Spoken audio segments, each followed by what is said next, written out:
अस्सलाम वालेकुम दोस्तों, कैसे हैं आप लोग। उम्मीद करता हूं तमाम भाई खैर खैरियत से होंगे। दोस्तों आज एक वीडियो का मैं जवाब देने लगा हूं। एक भाई नेट के ऊपर बहुत ज़्यादा टिकटॉक के ऊपर उनकी मैंने वीडियो देखी है, वो बोल रहे हैं कि टाइल को हमेशा तर करके लगाना चाहिए। आसान लफ्ज़ों में मैं उनकी हर बात का जवाब दूंगा, जैसे कि आसान लफ्ज़ों में वो सवाल पूछ रहे हैं। कोई उन्होंने लॉजिक की बात नहीं की। उन्होंने कहा जी टाइल को तर ही करके लगाना चाहिए, मतलब टाइल को गीला करके लगाना चाहिए। टाइल बहुत ही मज़बूत लगती है गीला करके लगाने से। कोई लॉजिक नहीं पेश की, कोई टाइलों की मतलब क्वालिटीज़ की बात नहीं की, बस तर करके लगानी चाहिए।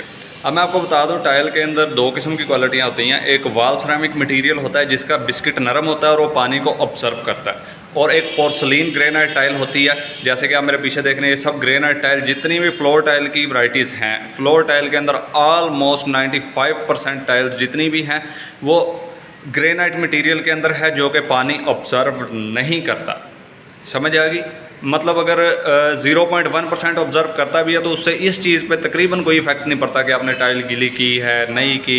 हाँ, मज़े की बात यह है कि अगर आप पोर्सलिन टाइल, अव्वल तो नीरू से लगानी ही नहीं चाहिए। पोर्सलिन टाइल बॉन्ड से लगानी चाहिए, और बॉन्ड भी वो हो जिसके अंदर सीमेंट की मिकदार कम हो, मतलब एक एवरेज जितनी ज़रूरी है उतनी हो। अगर उसके अंदर आप सीमेंट ज़्यादा मिक्स करते हैं तो आप बेवकूफ़ी करते हैं। पोर्सलिन टाइल को सीमेंट ग्रिप नहीं करता, नहीं करता, नहीं करता। सिर्फ और सिर्फ बाउंड के अंदर रेकमेंडेड मिकदार के अंदर सीमेंट हो तो वो ग्रिप करता है पोर्सलिन टाइल को। हाँ, आर्जी तौर पे टाइल इंटरलॉक हो जाती है। आप सीमेंट से लगा रहे हैं, ताज़े मसाले पे लगा रहे हैं पोर्सलिन टाइल, ठीक है, आर्जी तौर पर चिपक जाएगी, लेकिन एट द एंड वो टाइल बोल जाएगी या उखड़ जाएगी। सीमेंट पे लगी हुई टाइल, इसके अंदर दोनों टॉपिक्स कवर हो रहे हैं। एक तो ये कि टाइल तर करनी चाहिए या नहीं करनी चाहिए, इसकी टर्म्स एंड कंडीशंस क्या हैं कि किस कंडीशन में आपको टाइल को गीला करना चाहिए, कौन सी टाइल को गीला करना चाहिए, कौन सी टाइल को गीला नहीं करना चाहिए। अभी मैं बात करता हूँ वॉल सिरेमिक टाइल। उसे गीला करने की ज़रूरत पड़ती है कि अगर आप सीमेंट के साथ टाइल लगा रहे हैं या फिर आपके बाउंड के अंदर आपने औकात से बाहर सीमेंट डाला हुआ, सीमेंट की मिक्सिंग ज़्यादा कर ली है आपने बाउंड के अंदर, और जब आप वो टाइल के ऊपर डालेंगे तो वो खुश्क होगा। ज़ाहिर बात है कि एक ज़रूरी मिकदार से ज़्यादा कोई भी चीज़ इस्तेमाल करेंगे तो आपको अपने जो है वो सिस्टम चेंज करना पड़ेगा। लाइक सीमेंट ज़्यादा हो गया, टाइल को तराई की ज़रूरत होगी वॉल सिरेमिक टाइल को। जबकि पोर्सलिन टाइल पे आप अकेला सीमेंट का नीरू बना के बाउंड के बगैर पोर्सलिन टाइल पे डाल दें, वो खुश्क नहीं होगा। पोर्सलिन टाइल को तराई की ज़रूरत ही नहीं। यार, एक बेसिक लॉजिक है, एक टाइल पानी ऑब्जर्व कर ही नहीं रही तो आप उसे गीला करके क्या करेंगे, मुझे बताएं।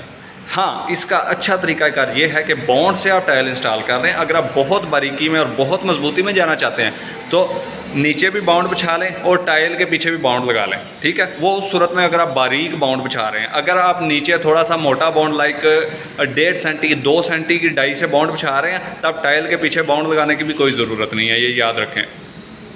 तो एक सिंपल सी बात है, एक टाइल पानी ऑब्जर्व ही नहीं करती तो उसे आप तराई कैसे करेंगे यार। उस अक्ल तस्लीम करती है, एक चीज़ पानी ऑब्जर्व ही नहीं कर रही तो उसे आप, एक शीशा, ठीक है, एक गिलास ले लेते हैं। अब गिलास पानी ऑब्जर्व बिल्कुल नहीं करता, ठीक है। आप कहें जी गिलास को गीला कर देंगे, आप पानी ऊपर फेंकेंगे वहीं पे खड़ा रहेगा, वो ऑब्जर्व ही नहीं करेगा, तो फिर आप उसकी तराई कैसे कर सकते हैं। यही हिसाब समझ लें कि ग्रेनाइट टाइल का है, वो भी गिलास की तरह पानी ऑब्जर्व नहीं करती। हाँ, वॉल सिरेमिक टाइल की जो है, मैंने आपको कच्चे मटेरियल वाली टाइल की टर्म्स एंड कंडीशंस बता दी हैं। आप सीमेंट से लगा रहे हैं तो आपको तराई करने की ज़रूरत है।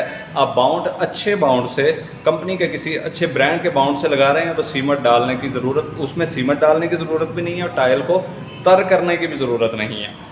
जिस बाउंड से आपको टाइल तर करने की ज़रूरत पेश आ रही है तो समझे वहाँ पे कोई कुछ ना कुछ गलत हो रहा है। या तो वो बाउंड ठीक नहीं है, वो इस हिसाब से ठीक नहीं है कि उसके अंदर सीमेंट की मिकदार ज़रूरत से ज़्यादा है, जिसकी वजह से वो टाइल के ऊपर आप डाल रहे हैं और खुश्क हो रहा है। हाँ, जिस वाल के ऊपर आप टाइल इंस्टॉल करना शुरू करने लगे हैं उस वाल की सफाई तारों वाले ब्रश से या झाड़ू से या समथिंग, कोई भी चीज़ है आपके पास, उस वाल के ऊपर जो मौजूद सैंड का बुर है, प्लस्तर के ऊपर जो बुर होता है, मतलब उसके ऊपर जो रेत लगी होती है, अगर आप उसे साफ़ नहीं करेंगे तो आपके टाइल की ग्रिप में लाजमी फ़र्क आएगा। वो टाइल उखड़ने का ख़तरा आपको हो सकता है, ठीक है। आपने अच्छे तरीके से उसकी सफाई करनी है और एक बार पाइप के प्रेशर से उसकी धुलाई कर देनी है कि जो चीज़ झाड़ू या ब्रश से आपकी साफ़ नहीं हो सकी, जौन सी रेत, वो बाद में धुलाई करके जो है वो साफ़ हो जाए। और एक मतलब तराई भी हो जाती है एक रिकमेंडेड से जितनी, यानी कि उसका फ़ायदा ही होता है। थोड़ी बहुत दीवार को तार कर लेना चाहिए अगर आप बाउंड से भी लगा रहे हैं, क्योंकि